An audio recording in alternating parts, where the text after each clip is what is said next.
This week on Weekly Wonder, we're talking about the Longines Global Champions Tour format and rules. With 3 events already complete for the season and Shanghai coming up this week, does anyone actually know what's going on or how it works? We know it's confusing, so we thought we'd break it all down for you. First up, the GCL or league competitions work like this. There's a maximum of 20 teams per season. This year, there are only 14 teams. And each team costs €2.5 million per year to be a part of the league. There's a minimum of 5 riders and max of 6 per team. 2 must be within the top 250 in the world, and 1 of those must be present at each event. If a team has 6 riders, 1 must be a U25 rider, but that rider can't be in the top 30 in the world. 3 riders can compete with 2 horses at each event, with 2 representing the team during the GCL competitions themselves. And the show can invite some riders from the local nationality as well. There's a transfer window mid-season, or injury transfers can be made whenever necessary, but the league has final discretion on the transfer. Teams must compete at each show during the season, otherwise they risk getting a penalty upwards of €200,000. The actual format for jumping looks like this. 2 rounds on the same day, both Table A speed classes, which are fault and time. They are spec'd at meter 50 to meter 60.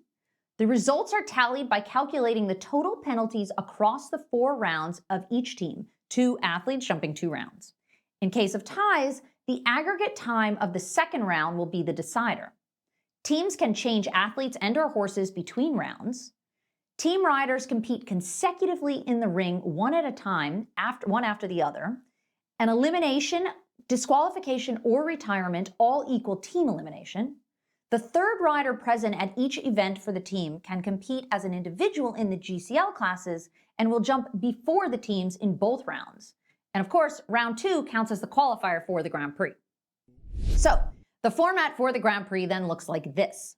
40 qualify from round 2 of the GCL, but if you've noticed, the Grand Prix often has less than 40 riders, and that's because riders who qualify and opt out don't get replaced by those down the list.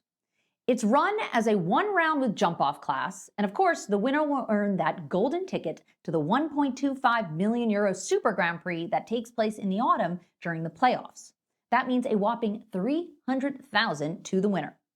The overall GCL purse is €11.3 million throughout the season, with 2.8 up for grabs during the individual events and 8.5 for the overall standings. That's $2 million to the winning team. Not a bad payday, although given the team buy-in price, it'll barely cover costs. Shockingly, it's still some of the highest prize money on offer in our sport. And what's even more fascinating is that the prize money distribution within the teams is entirely up to the owners and managers of the teams themselves, with some teams giving only a portion of the winnings to the riders or dividing things up equally versus to only those who compete weekly.